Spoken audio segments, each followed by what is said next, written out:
ඉතින් ඔන්න අද නිවාඩු දවසේ අපි දෙන්න එකතු වෙලා මේ දවල්ට කන්න මොනාරි හදාගන්න තමයි ලෑස්ති වෙන්නේ. ඉතින් අපි දෙන්නගේ අද මෙනු එක පරිප්පුයි තිබ්බටු ටිකක් වෙලා ගන්නයි. ඉතින් මේ හබි හරි ආසයි තිබ්බටු කන්න.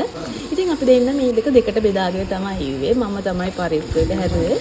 හබි බාරගත්තා තිබ්බටු එක හදන්නම් කියලා. ඉතින් ඔය දකින්නේ අපි පරිප්පු එක හදපු විදිය. ඉතින් ඔයාලා බලා ගන්න කොහොමද ඒක හදන්නේ කියලා.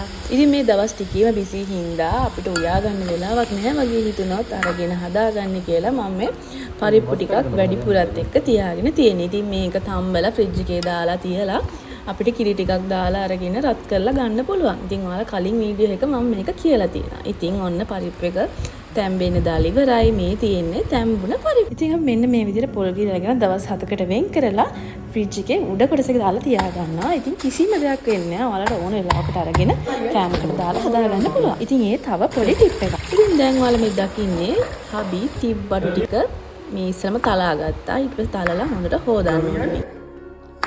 ඉතින් මෙහා කෑමක් හදන්න ගත්තම මට අත ගන්න දෙන්නේ නැහැ. ඊට පස්සේ ඒක රස වුණොත් එහෙම මම ක්‍රෙඩිට් එක දාගන්නවා කියලා. ඉතින් ඔන්න මම පැත්තකට වෙලා එයාට හදන්න දීලා මම ඉතින් උදව් කරනවා.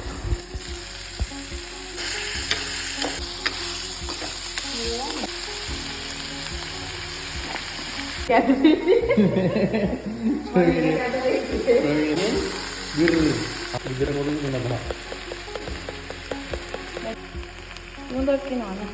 Sekarang saya udah dah.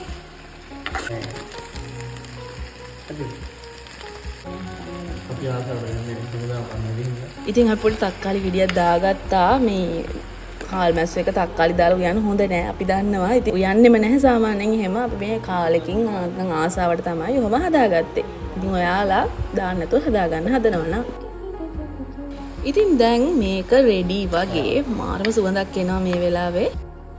ඉතින් ඊට පස්සේ අපි මේකට කිරි චුට්ටක් දාගත්තා. ඔන්න ඔය පේන විදිහට චූට්ටක් දාගත්තා.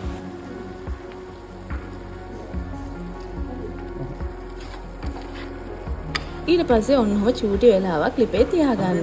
ඉතින් දැන් මේ පරිප්පුවකට අපි කිරි චුට්ටක් දාලා අපිට ඇති වෙන ප්‍රමාණයට විතරක් හදාගෙන තියෙන්නේ. දැන් මෙන්න මේකත් රෙඩි. ඉතින් අපි දෙන්න දැන් කන්න තමයි හදන්නේ.